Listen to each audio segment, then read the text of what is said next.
Buenos días, mi nombre es Jason Mauricio Cepeda Ruiz.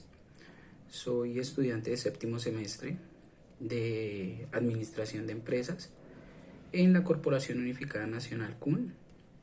Este ejercicio se realiza con base en la actividad interpuesta por la materia Gerencia de Capital Intelectual y acompañada por el docente Johnny Luna.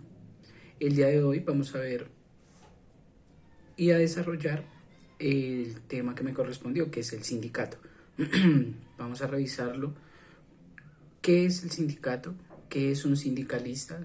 ¿Cómo está enfocado a través de la historia? ¿Cuál ha sido su paso y su evolución? ¿Y cómo está catalogado en Colombia? ¿Qué proceso lleva en Colombia? ¿Cuál ha sido su paso a nivel de historia en Colombia? Entonces, empecemos. ¿Qué es un sindicato?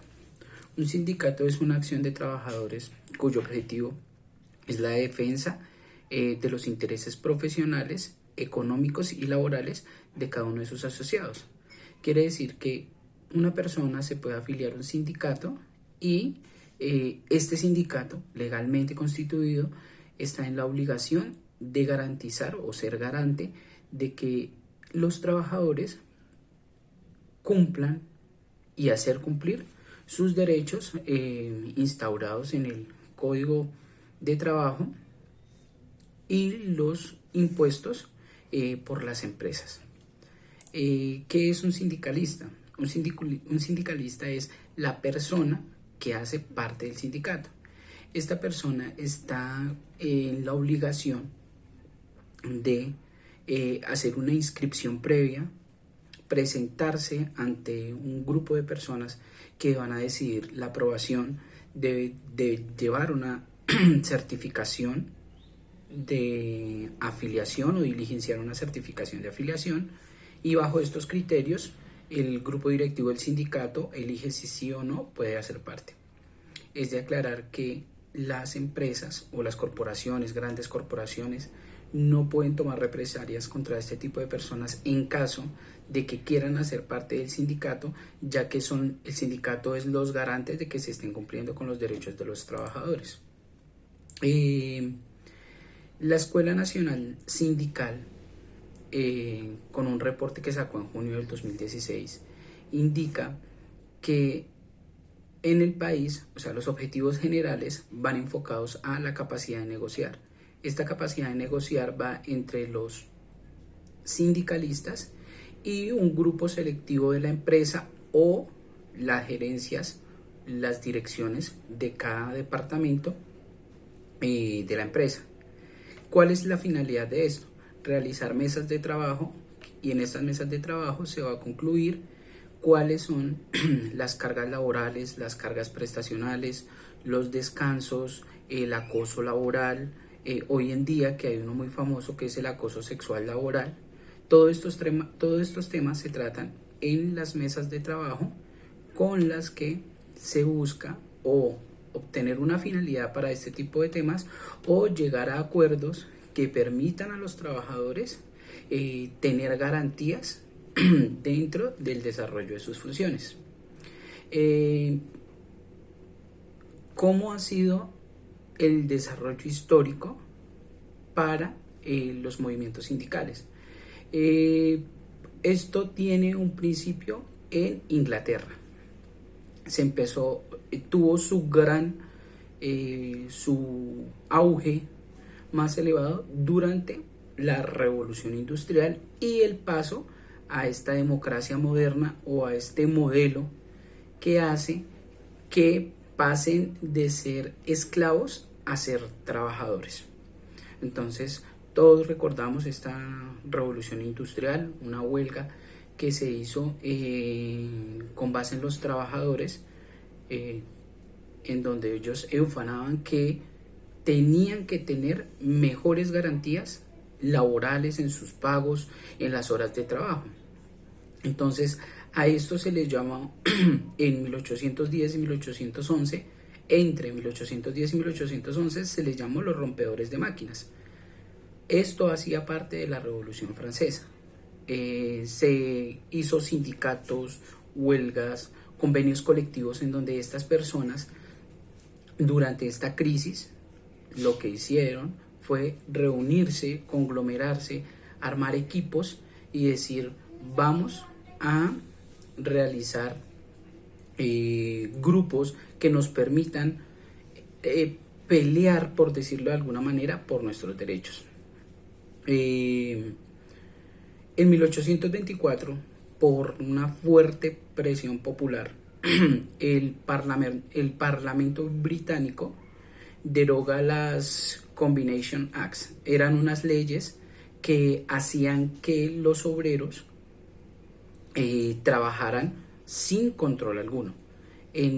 Ya como les dije, en 1824 se prohibieron estas leyes y se realizó o se decretó que se podían generar organizaciones obreras. En 1829, Robert Owen es uno de los fundadores del socialismo moderno, crea las primeras cooperativas que eran sociedades industriales de trabajadores. De estas sociedades industriales se fueron creando pequeñas. El avance importante que ha tenido el sindicato es que se ha fundamentado en pequeño, ha ido en un auge, en un aumento, aunque ahorita en muchas partes del mundo está en neutro, ha venido en un auge, en un alce, que nos ha permitido a muchas personas conocer de los derechos o ha permitido que en todos los países del mundo se creen leyes que vayan enfocadas a garantizar los derechos del trabajador. Los nacimientos de los sindicatos se generó aproximadamente en 1830. En 1829, John Doherty fundó algo que se llamó la Gran Unión de los Giladores. Esto se dio en Gran Bretaña con las personas que trabajaban con tela. Ellos hicieron eso levantando una voz diciendo que tenían que exigir derechos para los trabajadores, y la Asociación Nacional para la Protección del Trabajador agrupó aproximadamente 150 sindicatos con aproximadamente 100.000 miembros. En Francia, en 1830, se da una de las crisis económicas más grandes. Bajo esta crisis económica que estaba viviendo Francia en la época, se creó el Syndicat. A la traducción, es un sindicato, y fueron las fuerzas obreras francesas como las pioneras en quitar esas condiciones de explotación que para la época se llamaban aserraderos y burdeos en las fábricas textiles de Lyon, capital de Francia. Irlanda, en 1833 a 1838, también se unió a esta política. Por eso decimos que estas ciudades o estos países fueron los pioneros, ya que bajo la década del 1940, entre los 40 y los 1840 y 1850, Karl Marx y Friedrich Engels fueron como los pioneros en su base o en su manera de pensar socialista, hacen que el sindicato tome mucho más fuerza, ya que estos pues son los padres de las políticas socialistas.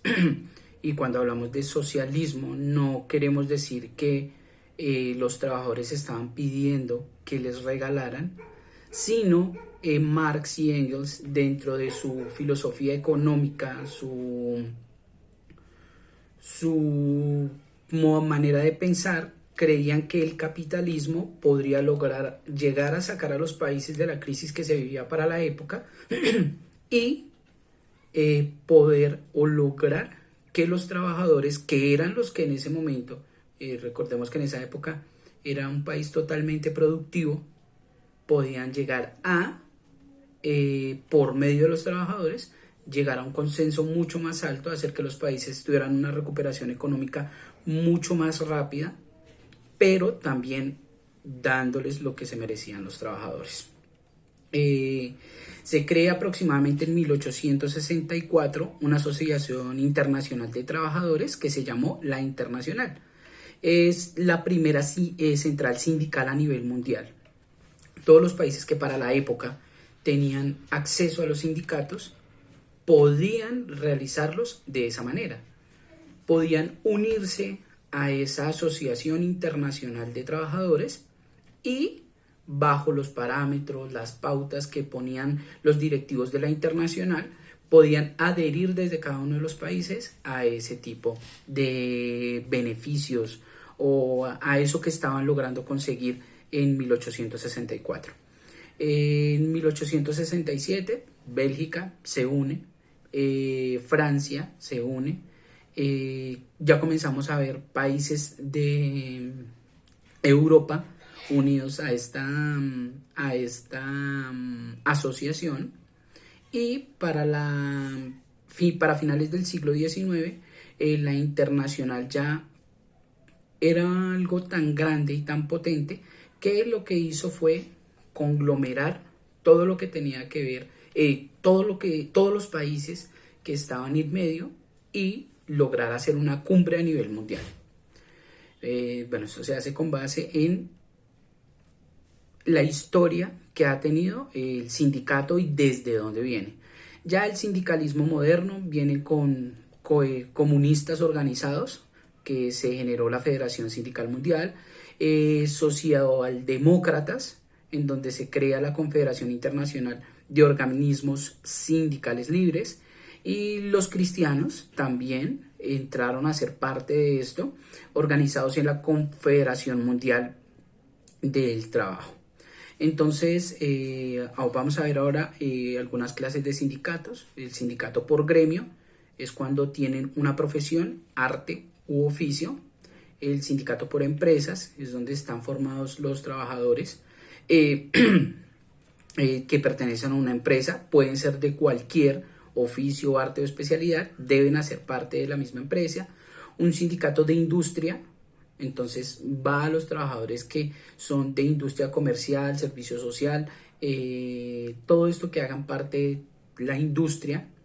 Sindicatos patronos es donde los trabajadores, de acuerdo a la legislación laboral, pueden construir sindicatos de gremio, empresa o industria. Cualquiera de los tres puede hacer parte de ese sindicato. Los sindicatos de varias empresas, trabajadores de varias empresas pueden hacer parte de ese sindicato. El límite debe ser 25 personas para conformar un sindicato. Y de trabajadores independientes, bueno, de esta manera casi no hay, pero sí hay personas que desde su independencia pueden hacer que se trabaje en pos de eso. Vamos a ver un poco en Colombia. ¿Cuál ha sido el desarrollo en Colombia? En Colombia los sindicatos han sufrido de una manera tajante por parte del Estado. Aunque constitucionalmente la Carta Magna en Colombia, que es la Constitución Política de 1991, indica que se debe garantizar los derechos para los trabajadores, en Colombia se ha convertido casi en un homicidio colectivo por parte del Estado. Lo identificamos históricamente con la masacre de las bananeras, lo identificamos históricamente en la actualidad. En la masacre de las bananeras, un grupo de trabajadores cansados de ser tratados como esclavos intentan decirle al Estado que están cansados, y el Estado, bajo orden del comandante de las fuerzas militares, le da la orden al ejército de que asesine a estas personas. Es uno de los homicidios masivos que hay en Colombia. No ha llegado a un buen fin, porque como buenos colombianos las leyes están hechas para defender a las personas que pueden ser defendidas. En este caso no se ha solventado. En la actualidad vemos muchos sindicatos a veces que son creados por las mismas corporaciones, no tienen fundamentos, no tienen fin, hacen que se retrasen los procesos. Tenemos por parte al Estado que cobija esas grandes corporaciones que protegen sus campañas políticas, que hacen de este derecho conveniencia para cada una de estas personas. Tenemos ahorita en este momento en Bogotá los sindicatos que luchan por el derecho de los trabajadores públicos, que han logrado cosas importantes, han logrado que la contratación sea un poco más extensa para los trabajadores de OPS o para los contratistas, por llamarlos de alguna manera, que tengan un poco, sus contratos sean un poco más extensos, y esos contratos se les denomina contratos de largas duraciones o prolongados, porque también daña los procesos dentro de las empresas. Entonces, con esto termino mi presentación, agradeciendo al docente por el enfoque que nos dio en el trabajo, y agradeciendo a las personas que lo vean. Muchas gracias.